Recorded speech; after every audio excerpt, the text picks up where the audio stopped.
এই প্রচণ্ড গরমে মা ছেলে কোমর বেঁধে নেমে পড়লাম লেবু পাড়তে। জানি রক্তক্ষরণ হবে, তবুও কষ্ট করলেই তো কেষ্ট মেলে। রাধে রাধে বন্ধুরা, কেমন আছো সবাই? আশা করি সবাই ভালো আছো, সুস্থ আছো। সকালবেলা থেকে আজকে ব্লগটা শুরু করছি। এই যে দুধ গরম করে দিয়েছি ভাই বোনকে। তো একজন খাবে বিস্কুট দিয়ে, একজন খাবে কেলগস দিয়ে। তো জয়িতা ঘুম থেকে উঠে ব্রাশ করে জামা কাপড় চেঞ্জ করে নিয়েছে, আর এখন বদমাইশি করছে। পড়তে বসতে বলছি তাড়াতাড়ি খেয়ে দে, তো যা গরম করছে। প্রভুজিকে বাজার আনতে দিয়েছিলাম, নোটের শাক এনে দিয়েছে, দুটো সাদা নোট এনে দিয়েছে, 15 টাকা দিয়ে রসগোল্লা এনেছে, আর দুধ এনে দিয়েছে। তো দুধগুলো ধোয়া হয়ে গেছে, থালায় রেখে দিয়েছি, এখন ফ্রিজে ঢুকে দেবো। তো শাকগুলো এখন বাছাবুছি করব। বেশ ভালোই শাক এনেছে, নোটে শাকটা টাটকা ছিল। তবে ডাঁটিগুলো দেখছি একটু শক্ত শক্ত। তো দুধগুলো আগে ঢুকিয়ে দিই, তারপর সব কিছু আনাজপত্র বানিয়ে নিই, কী কী রান্নাবান্না করবো। এদিকে শাক বেছে নিয়েছি, শাকের ডাঁটিগুলো রেখে দিলাম, ওটা পরে চচ্চড়ি করবো। শুধু শাক উপরে ডগটা মানে বানিয়ে নিচ্ছি। ওগুলো বেশ কচি আছে, ডাঁটি দিলে আর ভাজা খাওয়া যাবে না, এত শক্ত ডাঁটিগুলো। তো ওগুলো পরে চচ্চড়ি করলে সুন্দর হয়। শুকনো লঙ্কা ফোড়ন দিয়ে আর শাকটা ভেজে নিচ্ছি। অন্যটা হয়ে গেছে, 1 ফুট দিয়ে নামিয়ে রাখবো, আর একটা কড়া বসিয়ে দেবো। আজকে মোচা রান্না করবো, মোচার ঘন্ট। রাতে ছোলা ভিজিয়ে রেখেছিলাম, আর মোচাটাকে সেদ্ধ করে নিয়েছি। এখন আলুও বানিয়ে নিয়েছি, আর একটা কড়াতে সর্ষে তেল, শুকনো লঙ্কা, জিরে ফোড়ন দিয়ে আলুটা ভেজে নেবো। আর মোচাটা সেদ্ধ হয়ে গেছে, খুব তাড়াতাড়ি হয়ে যাবে, বেশিক্ষণ সময় লাগবে না। চৌকো চৌকো করে আলু বানিয়ে নিয়েছি, সেটাকে এখন এই জিরে শুকনো লঙ্কা ফোড়ন দিয়ে এর মধ্যে ভেজে দেবো। নুন হলুদ দিয়ে ভাজা ভাজা করে নিয়ে খানিকক্ষণ পর আর তারপরে মোচাটা তুলে দেবো। নাওয়ার সময় একটুখানি জিরে, আদা জিরে বাটা দেবো, কাঁচা লঙ্কা চিড়ে দেবো, আর নাওয়ার সময় একটুখানি ঘি দিয়ে দেবো, আর গরম মশলা দিয়ে দেবো। এরকম করে বেশ ভালোই লাগে। আর বেশি করে ছোলা ভিজিয়ে রেখেছি, যত বেশি ছোলা দিতে পারা যায় তত দিই, কেন এই ঘন্টটা খেতে খুব ভালো লাগে ছোলা দিয়ে। তো ওই ছোলাটা ভিজিয়ে রেখেছি রাত্রে। দেখো এই ভাজা ভাজা হয়ে গেছে, আর এটা জলটা ঝারিয়ে রেখেছি মোচাটাকে। আর অনেকখানি ছোলা আছে, ওই দিয়ে করব। তো ওটা বসিয়ে দিয়েছি। এদিকে আবার কড়াটাকে ধুয়ে মুছে আবার ডালটাও সাঁতলে নিচ্ছি। পেঁপে দিয়ে ডাল করছি, হিং ফোড়ন দিয়েছি, জিরে আর শুকনো লঙ্কা ফোড়ন দিয়েছিলাম, হিংটা দিয়েছিলাম তার মধ্যে। তরকারি হয়ে গেছে, শাক ভাজা হয়ে গেছে, ডাল হয়ে গেছে, শসা বানিয়ে নিয়েছি। এখন ভগবানের ভোগে থালা সাজাবো বলে রেডি করে নিয়েছি। তারপরে হাঁড়ি ফাড়ি সব গুছিয়ে গেছে নিই। কোনো কিছু করার আগে তাকে রেডি করে নিতে হয়, থালা ফালা সব ধুয়ে নিই। আমি এরকমই করি, থালা মাজা থাকে, ধোয়া থাকে, তবুও আর একবার দেওয়ার সময় ভালো জল দিয়ে ভালো করে ধুয়ে নিই।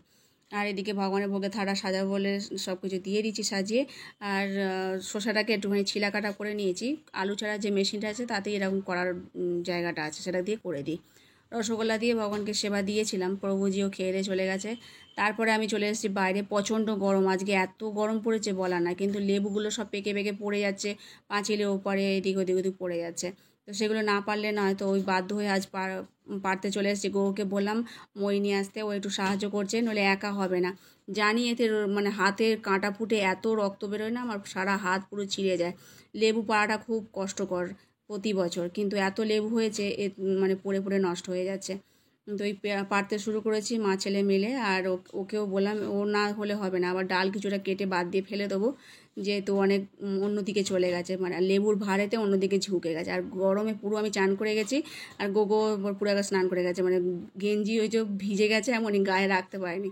তো এটা হলো দুপুরবেলা আবার স্নান ফান করে, আর এখন একটু বললাম ওকে ঘোল বানিয়ে দিতে, টক দই দিয়ে ওই বানিয়ে খাচ্ছি।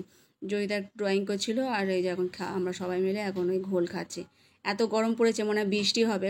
বলতে না বলতেই মুষালধারে বৃষ্টি শুরু হয়ে গেছে। এই যে হালকা ঝড় মতো হচ্ছে, আর প্রচুর বৃষ্টি। ঠান্ডা এতেই হবে, নইলে এত গরম পড়ছে আজকে, মানে লেবু পাড়তে গিয়ে খুব কষ্ট হয়েছে। আর কষ্ট না করলে কেষ্ট হবে না, পুরো একেবারে ব্যাগ ভর্তি করে একবার পেরে নিয়ে এসেছি। আর কিছুটা খাবার জন্য রেখে দিয়েছি, কেননা পরে আবার পেরে পেরে খাওয়া যাবে। আর এই যে হাতে দেখো কাঁটা পুরো ফুটে গেছে, রক্ত বেড়ে গেছে, কয়েকটা কাঁটা মানে হাতের মধ্যে ঢুকেও আছে। হাত খুব ব্যথা হয়েছে, কালকে তো আরও বেশি ব্যথা হবে। তো আমি আটা মাখতে পারছিলাম না, জয়িতাকে বললাম একটু আটাটা মাখিয়ে দিতে। ও আটা মাখিয়েছিল, কিন্তু এত শক্ত করে মেখেছে, আমি আবার জল দিয়ে একটুখানি নরম করে নিলাম। আলু আর ক্যাপসিকাম ভাজি, এদিকে মিষ্টি আছে, এই দিয়ে ভগবানকে সেবা দেবো। আটা মাখতে গিয়ে খুব কষ্ট হচ্ছিলো, তো ওকে বললাম মেখে দিতে। যা হোক মেখেছে, আমার সুবিধাই হয়েছে। আমি একটু জল দিয়ে শুধু মাখিয়ে নিলাম, নরম করে নিলাম। এদিকে গরম গরম ফুলকো রুটি দিয়ে আলু ভাজা আর মিষ্টি দিয়ে ভগবানকে সেবা দেবো। আর লেবুগুলো অনেক তো পাড়া হয়েছে, ওগুলো তো আর অত ঘরে রাখা যাবে না, তো বাজারে গিয়ে দিয়ে দেবে পাইকারি দামে। আর তোমরা অনেকেই বলছো যে আচার করতে, আর লেবুর আচার আমার অতটা ভালো লাগে না, আর কে অত লেবুর আচার খায়, সেই জন্য বিক্রি করে দেবে। অ্যাকচুয়াল বাজারে এত বড় বড় পাতি লেবু পাওয়া যায় না, এইটা একটা অন্য ধরনের গাছ। যেগুলো পাওয়া যায় এরকম ধরনের 3টে 10 টাকা করে হোক বা 12 টাকা করে হোক, এরকম পাওয়া যায়, কিন্তু এইগুলো বেশ মৌসুমি লেবুর মতো বড় বড় হয়েছে। এরকমই বড় বড় হয় প্রত্যেক বছর, এবারে আর বাড়তে পারেনি, এবারে ফলনে বেশি হয়েছে আর তাই জন্য এরকম হয়েছে সাইজগুলো ছোটো ছোটো। আর আজকের মতো ভিডিওটা এখানে শেষ করছি। হরে কৃষ্ণ।